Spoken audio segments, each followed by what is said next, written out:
राजस्थान लोक सेवा आयोग से एक नोटिफिकेशन जारी किया गया है। कृषि अधिकारी या एग्रीकल्चर ऑफिसर जो भी स्टूडेंट इसके लिए फॉर्म भरना चाहता है तो इस वीडियो को लास्ट तक जरूर देखना। और इसमें जो है 25 पोस्ट के लिए आवेदन मांगे गए हैं, तो आप लोग अगर इसके लिए एलिजिबल हैं तो कुछ चीजें ध्यान रखना।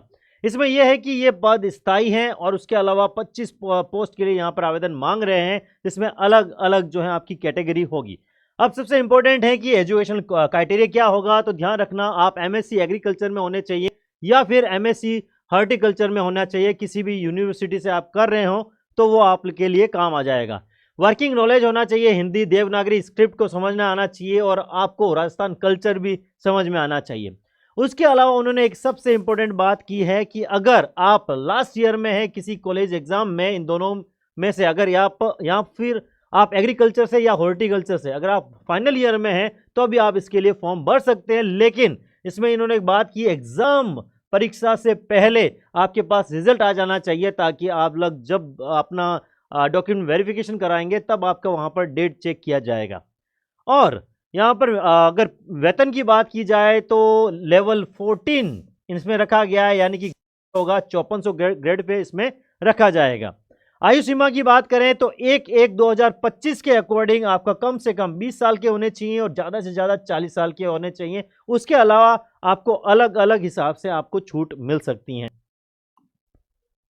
आगे की बात करते हैं। राजस्थान के अनुसूचित जाति, अनुसूचित जनजाति, पिछड़ा वर्ग, अति पिछड़ा वर्ग या आर्थिक रूप से कमजोर है तो 5 वर्ष। और राजस्थान में अगर आप महिला हैं इसी वर्ग में, जैसे अति पिछड़ा वर्ग, आर्थिक पिछड़ा वर्ग जितने भी हैं, उसमें आपको 10 वर्ष का यहाँ पे छूट मिलेगा। सामान्य वर्ग की जो महिलाएं हैं उनके लिए 5 साल की छूट है। और उसके अलावा यहाँ पर विधवा हैं या विचिन्न या परित्यक्ता जो महिला है उनके लिए कोई भी आयु सीमा नहीं रखी गई है, ये ध्यान रखिएगा आप। राजस्थान दिव्यांगजन नियम के अनुसार यहाँ पे निःशक्त जनों व्यक्तियों के लिए जो आय है वो 5 साल की इसमें छूट रखी गई है। आगे की बात करते हैं कि चयन प्रक्रिया आपकी जो होगी वो लिखित परीक्षा के माध्यम से ली जाएगी।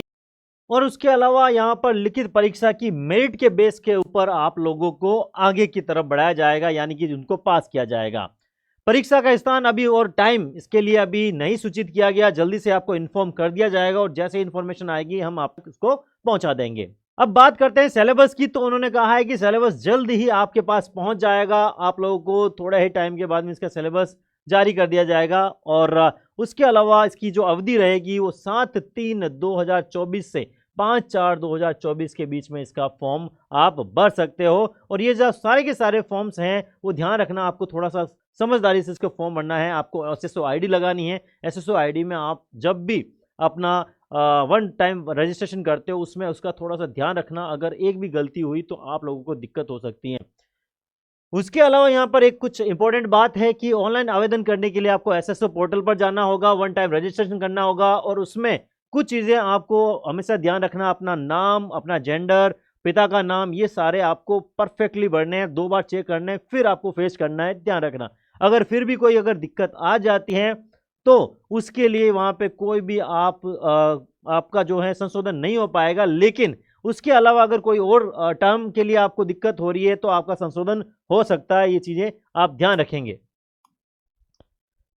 ओके, उसके लिए अगर आप जैसे मान लीजिए अगर आपका फॉर्म कहीं मिस्टेक हो गया है तो यहाँ पर क्लियरली बोला गया है कि अगर आप वन टाइप रजिस्ट्रेशन में प्रोफाइल में अगर आपने नाम, पिता का नाम, जाति जन्म तिथि, लिंग के अनुसार अगर आपने कोई दिक्कत की है तो फिर आपको परेशानी हो जाएगी। और इसमें बोला है कि 500 रुपये का आपको भुगतान करना पड़ेगा अगर आपने फॉर्म में ये कुछ किया है तो, अगर आपके कुछ भी संशोधन करना है तो। उसके लिए उन्होंने बोला है कि आवेदन पत्र के अंतिम दिनांक के पश्चात 10 दिन के लिए ये आपके लिए उपलब्ध हो सकता है, जिसमें आप लोग ये संशोधन कर सकते हैं। उसके बाद में कोई भी खिड़की यहाँ पर चालू नहीं की जाएगी। और यहाँ पर बोला है कि घोषित परीक्षा आयोजन की तिथि से 60 दिन पूर्व 7 दिन के लिए ऑनलाइन एडिट हेतु विकल्प खोल दिया जाएगा। ये भी एक ऑप्शन आप लोगों के लिए होगा। लेकिन यहाँ पर एक और पॉइंट लिखा है कि अभ्यर्थी का नाम, पिता का नाम, जन्म तिथि, लिंग, किसी स्तर का इसमें कोई भी चेंजेस आप नहीं कर सकते। तो इस तरह से ये आपके सामने ये सारी चीजें दे दी गई हैं। उसके अलावा यहाँ पर उन्होंने बोला कि वन टाइम अगर आप रजिस्ट्रेशन करते हो तो आप अगर सामान्य हो, पिछड़ा वर्ग में क्रीमिलियर हो, अति पिछड़ा वर्ग में क्रीमिलियर हो तो आपके लिए यहाँ पर 600 रुपये का आपको फॉर्म भरना पड़ेगा।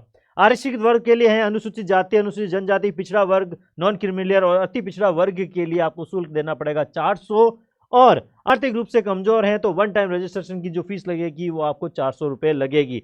तो ये सारी चीज़ें आप लोगों को ध्यान रखनी है। उसके अलावा यहाँ पर चीज़ें दी कि राजस्थान के अन्य राज्यों में के अनुसूचित जाति जनजाति जितने भी लोग हैं उनको क्या माना जाएगा, सामान्य वर्ग का माना जाएगा। अगर आप राजस्थान से बाहर हो तो नॉर्मल आपको फीस जनरल के हिसाब से दी जाएगी।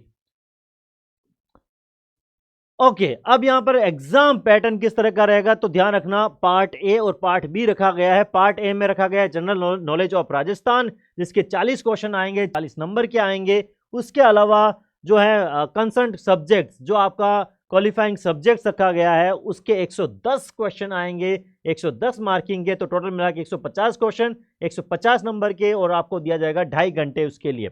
यहाँ पर नेगेटिव मार्किंग भी रखी गई है। अगर आपने कोई भी गलती की तो 1/3 यहाँ पर मार्किंग काट ली जाएगी, या फिर आपने गलती नहीं करके दोनों जगह आपने गोले भरे हैं तो मतलब मल्टीपल अगर आंसर दिया है तो भी आपके लिए यहाँ पर नंबर डिडक्ट कर दिया जाएगा।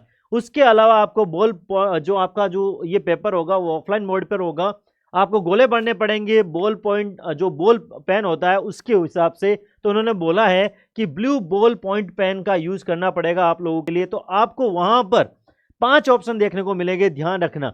और इसमें 5 ऑप्शन में पहला, दूसरा, तीसरा, चौथा तो ऑप्शन बराबर रहेगा जिसमें आपका आंसर निकल सकता है। और अगर आपको लगता है कि इन चारों में से आपको कोई भी आंसर नहीं आता है तो आपको 5 नंबर वाले पे आपको गोला करना पड़ेगा। अगर आप वो गोला नहीं करते हो तो वो आपको नेगेटिव लेके जाएगा, और नेगेटिव मार्किंग वहां पर भी अप्लाई होगी, ध्यान रखना। तो अगर आप 5 नंबर पर आप क्लिक नहीं करते हो तो वहां पर 1/3 नंबर वहां पर भी आपका काट लिया जाएगा। तो ये चीजें आपको ध्यान रखनी है। तो इस तरह से ये आपको नोटिफिकेशन जारी किया गया है। सिलेबस जल्दी ही आ जाएगा, जैसे सिलेबस आएगा हम आपको इसी चैनल के माध्यम से आप तक पहुंचा देंगे। फिर भी आपके मन में कोई इंक्वायरी है, कोई भी दिक्कत है तो आप लोग हमें कमेंट कर सकते हो, हम आपको जल्दी इसका आंसर देंगे। और इसका जो इन्फॉर्मेशन, ये जो नोटिफिकेशन है वो हम आपको टेलीग्राम पर आपको पहुंचा देंगे। टेलीग्राम का लिंक डिस्क्रिप्शन में दे रखा है, वहां पर आप जाकर टेलीग्राम से भी जुड़ सकते हो। ऐसे ही वीडियो देखने के लिए हमारे साथ बने रहिएगा और वीडियो को लाइक जरूर करना। Thank you very much.